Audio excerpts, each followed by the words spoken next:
Welcome back all of you to our channel physics tech by IITian. इस channel पे हम आपको physics और मैथमेटिक्स की क्लासेस प्रोवाइड करा रहे हैं थ्रू सम वीडियो लेक्चर्स। तो अब हम मैथ का सेशन लेते हैं और अभी जो हमारा टॉपिक चल रहा है मैथ में वो बहुत ही इंपॉर्टेंट टॉपिक चल रहा है। टॉपिक का नाम है कंटिन्यूटी। कंटिन्यूटी बहुत ही इंपॉर्टेंट टॉपिक है। किसी भी एग्जाम में आप देखेंगे तो आपको कंटिन्यूटी से आपको क्वेश्चन जरूर मिलेगा, क्योंकि वहां पे कुछ फंक्शन ही ऐसे वो लोग जनरेट करते हैं ताकि देखने वाला पहली बार कंफ्यूज हो जाए। अगर आपको कंटिन्यूटी टॉपिक सही से नहीं आता है तो आप ऐसे क्वेश्चंस में कंफ्यूज हो ही जाएंगे और फिर क्वेश्चन को और टफ करना होता है तो वहां पे आपको ट्रिग्नोमेट्रिक फंक्शन डाल दिए जाते हैं। जैसा कि मैंने आपको पहले भी बताया है कि अगर क्वेश्चन को टफ करना है तो टफ करने का सबसे आसान तरीका होता है कि ट्रिग्नोमेट्रिक फंक्शन डाल दिए जाए। और जो कंटिन्यूटी है हमारी वो टोटली बेस्ड ऑन लिमिट है। तो अगर आपको लिमिट टॉपिक अच्छे से आता है तो आपको कंटिन्यूटी में कोई प्रॉब्लम नहीं होने वाली है। लेकिन अगर आपको लिमिट टॉपिक को सही से समझना है तो उसके लिए सबसे जरूरी है कि आप उससे सबसे पहले लिमिट टॉपिक को कंप्लीटली पढ़ें और उसके हर एक पॉइंट को समझने की कोशिश करें। अगर आपको एक बार में नहीं समझ में आता है तो वीडियो को आप दोबारा देखें। लिमिट टॉपिक हमारा कंप्लीट हो चुका है, वो पूरा प्लेलिस्ट बन चुका है। आप जा करके सीरियल से मतलब पूरी कंटिन्यूटी के साथ आप पूरा का पूरा लिमिट एक साथ एक जगह पे पढ़ सकते हैं। क्योंकि हमारा थ्योरेटिकल के साथ कुछ न्यूमेरिकल्स वाले टॉपिक अभी हुए हैं, तो हम कोशिश करेंगे कि आने वाले कुछ और लेक्चर्स में हम सेपरेटली लिमिट के लिए आपको क्वेश्चंस का वीडियो बना करके प्रोवाइड कराएं ताकि आपको लिमिट टॉपिक को और अच्छे से समझने में हेल्प मिल सके। लेकिन अभी जो हमारा जो टॉपिक चल रहा है कंटिन्यूटी, अभी हम उसी को आगे कंटिन्यू करने वाले हैं। तो कंटिन्यूटी में हमने अभी तक जो पढ़ा कि कंटिन्यूटी का बेसिक फंडा क्या है वो आपको समझ में आ ही गया होगा। क्योंकि सबसे बेसिक इसमें क्या है कि आपका जो LHL है और आपका RHL और फंक्शन की वैल्यू तीनों इक्वल होनी चाहिए तो ही हमारा फंक्शन कंटिन्यूअस होगा। लेकिन उसके बाद फिर हमने रीजंस ऑफ कंटिन्यूटी पढ़े, मतलब जहां की वो क्या रीजंस होते हैं जिसकी वजह से हमारा जो फंक्शन है वो डिसकंटिन्यूअस हो जाता है। तो हमने डिसकंटिन्यूटी के रीजंस भी पढ़ लिए और उसके टाइप्स भी पढ़ लिए कि कितने टाइप्स के हमारे डिसकंटिन्यूटी होती है। तो उसमें एक हमने पढ़ा रिमूवल टाइप और दूसरा पढ़ा नॉन रिमूवल टाइप। अब उसको क्यों ऐसा बोलते हैं वो मैंने उसके वीडियो में एक्सप्लेन कर रखा है, तो आप वहां पर जाकर के देख सकते हैं अगर अभी तक आपने वो वाला वीडियो नहीं देखा है। और आज हम पढ़ने वाले हैं प्रॉपर्टीज ऑफ कंटिन्यूअस फंक्शन।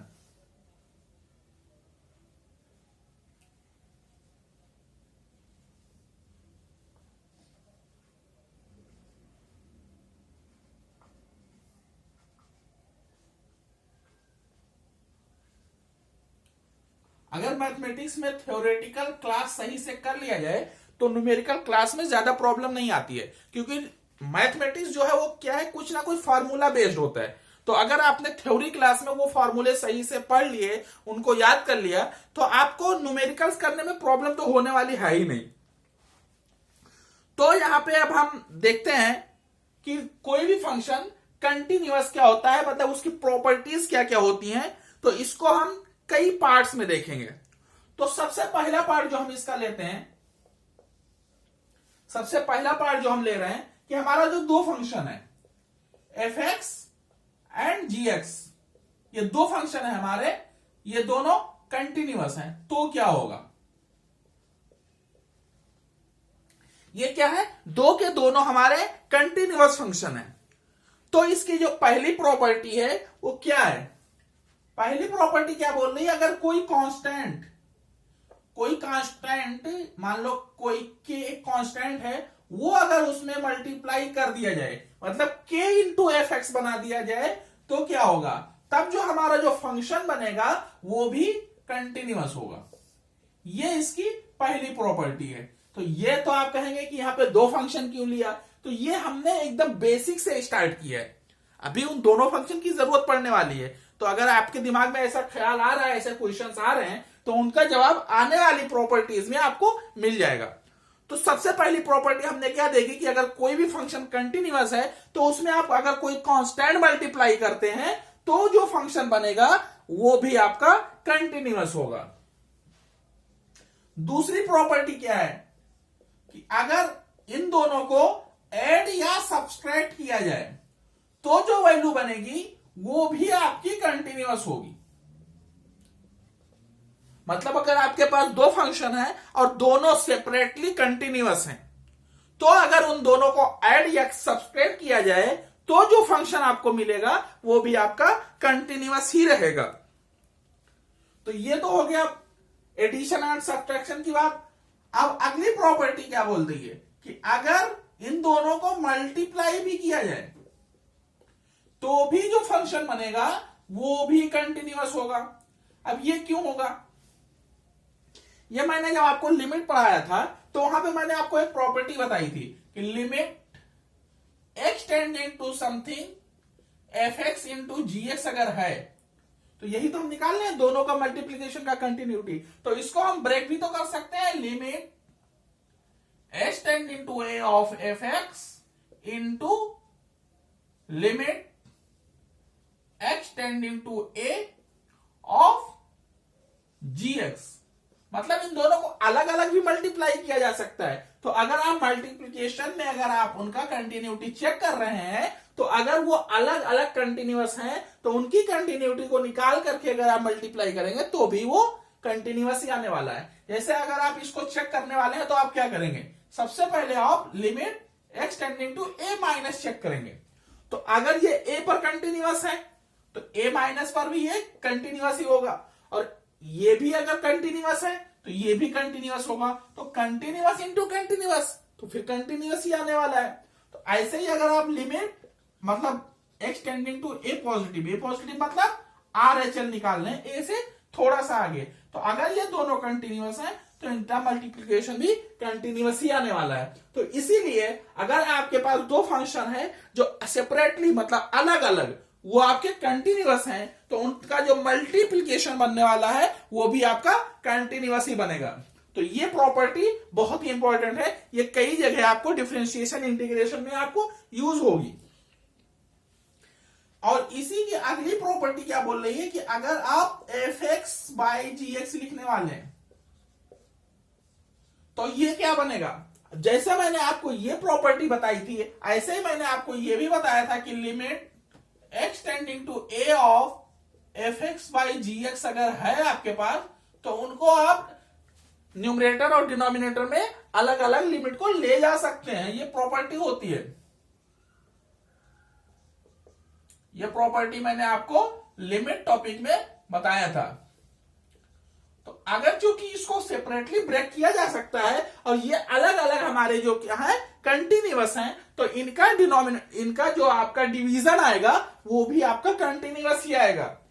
बस ये जो आपकी वैल्यू है इसका लिमिट एग्जिस्ट करना चाहिए।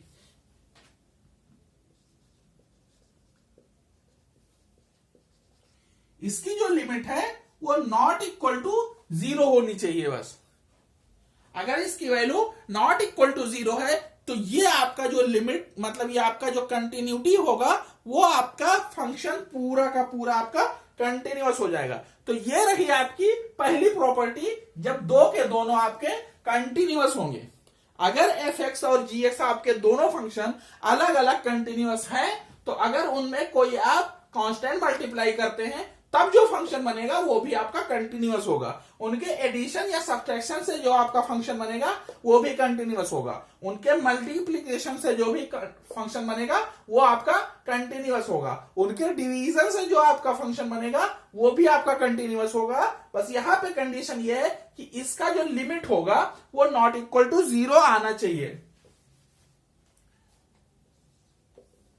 Limit x tending to a of gx ये क्या है, नॉट इक्वल टू 0 होना चाहिए बस। तो ये आपकी रही पहली प्रॉपर्टी, जब दो के दोनों फंक्शन आपके कंटिन्यूअस होने। अब मैं आपको अगली प्रॉपर्टी बताता हूं। ये प्रॉपर्टीज अगर आपको पता होंगी तो आपके कई सारे क्वेश्चन तो ऐसे ही सॉल्व हो जाएंगे, क्योंकि आपके जो मेंस का एग्जाम होता है वो कई बार प्रॉपर्टी बेस ही आ जाता है। यहां पे क्या है, अगला जो हम ले रहे हैं f x continuous but g x discontinuous. अब डिसकंटिन्यूअस मतलब मैंने आपको कंटिन्यूटी की प्रॉपर्टी अभी बताना चालू किया है, लेकिन मैंने आपको डिसकंटिन्यूटी के टाइप्स और रीजंस पहले ही, इसीलिए मैंने पिछले लेक्चर में ही आपको समझा दिया था ताकि आपको ये पॉइंट समझने में कोई भी प्रॉब्लम ना हो। तो अब देखिए, ये दोनों फंक्शन क्या है, एक कंटिन्यूअस है लेकिन एक डिसकंटिन्यूअस है। तो अब क्या होगा, अब इनका एडिशन से जो बनेगा, ये क्या है, कंटिन्यूअस है, लेकिन ये क्या है, ये डिसकंटिन्यूअस है। तो इनके जो कॉम्बिनेशन से जो बनेगा, मतलब आप एडिशन करें या सब्ट्रैक्शन करें, आप कुछ भी करें, मतलब एडिशन या सब्ट्रैक्शन अगर आप कर रहे हैं, तब जो आपका फंक्शन बनेगा वो आपका डिसकंटिन्यूअस होगा। ये प्रॉपर्टी आपको ध्यान में रखनी ही रखनी है। क्या प्रॉपर्टी है कि अगर एक फंक्शन कंटिन्यूअस है और दूसरा डिसकंटिन्यूअस है, तो उनके एडिशन या सब्ट्रैक्शन से जो भी फंक्शन बनेगा वो आपका डिसकंटिन्यूअस होगा। लेकिन अगर इनका मल्टीप्लिकेशन किया जाए, अगर इनका मल्टीप्लिकेशन किया जाए तो फिर आपको चेक करना पड़ेगा। मतलब कहने का मतलब यह है कि मे और मे नॉट बी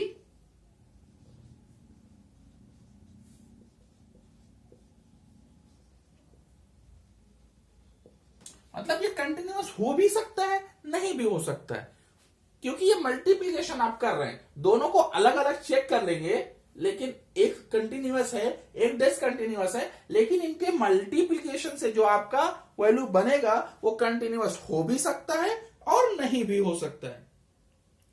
तो इसलिए अगर ऐसा कोई कंडीशन आपका बनता है तो आपको एग्जाम में उसको चेक करना होगा। तो वहां पे आपको थोड़ा टाइम जरूर लगेगा, लेकिन आपको चेक करना ही होगा, ताकि आप एक्चुअल जो उसका रिजल्ट है आप वही एग्जामिनर को बता पाए और सामने वाले को वही चीज समझा पाए जो उसका एक्चुअल वैल्यू है। इसीलिए अगर आपका एक फंक्शन कंटिन्यूअस और दूसरा डिसकंटिन्यूअस होगा तो आप पहले चेक करेंगे, दोनों को मल्टीप्लाई करके उसका आप कंटिन्यूटी चेक करेंगे।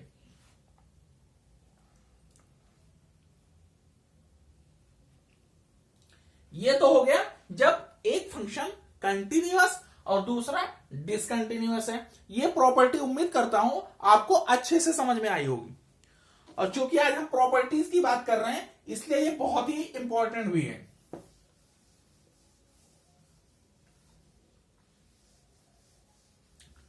अब आते हैं अगली property, f x and g x discontinuous. अगर आपके दोनों के दोनों फंक्शन डिसकंटिन्यूअस हो जाए, अगर आपके दोनों के दोनों फंक्शन डिसकंटिन्यूअस हो जाए, तब जो आपका एफ एक्स प्लस माइनस जी एक्स, मतलब प्लस या माइनस दोनों तो एक साथ होगा नहीं, तो इनसे जो बनेगा ये ज्यादातर आपका डिसकंटिन्यूअस ही होगा। Most of time discontinuous.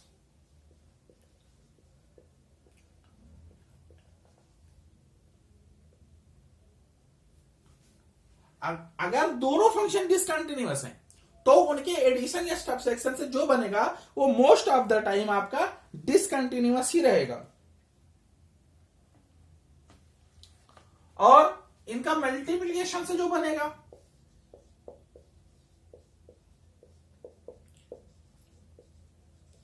May be continuous, ये कंटिन्यूअस हो सकता है।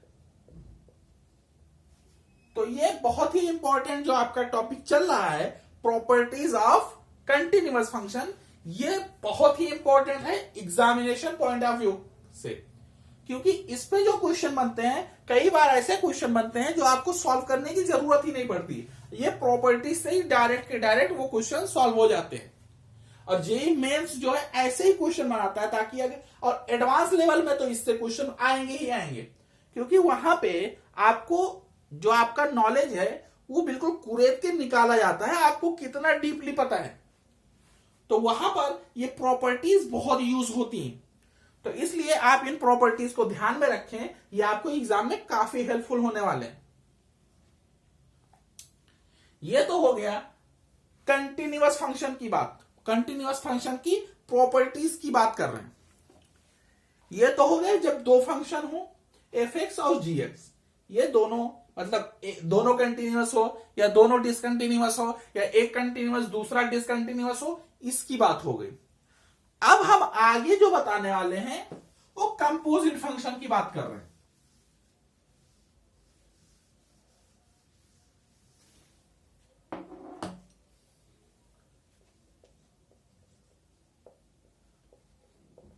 कंटिन्यूटी ऑफ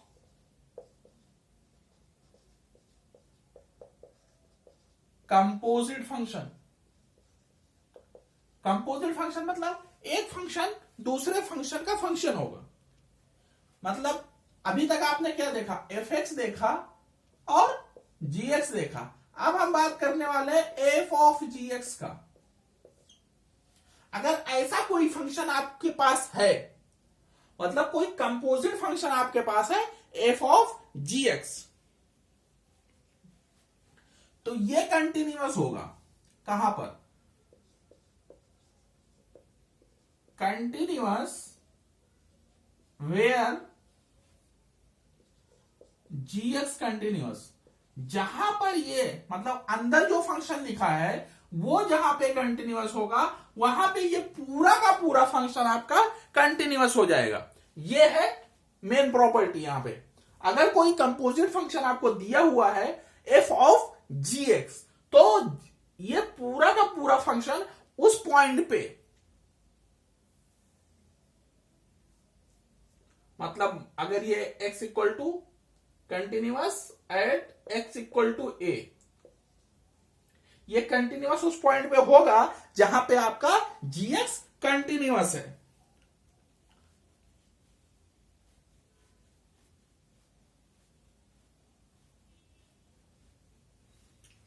और gx की वैल्यू वो पॉइंट आ जाएगा। ये c क्या है? एक पॉइंट है। gx की वैल्यू वही वैल्यू होगी जिस पॉइंट पे एफ एक्स आपका डिसकंटिन्यूअस है।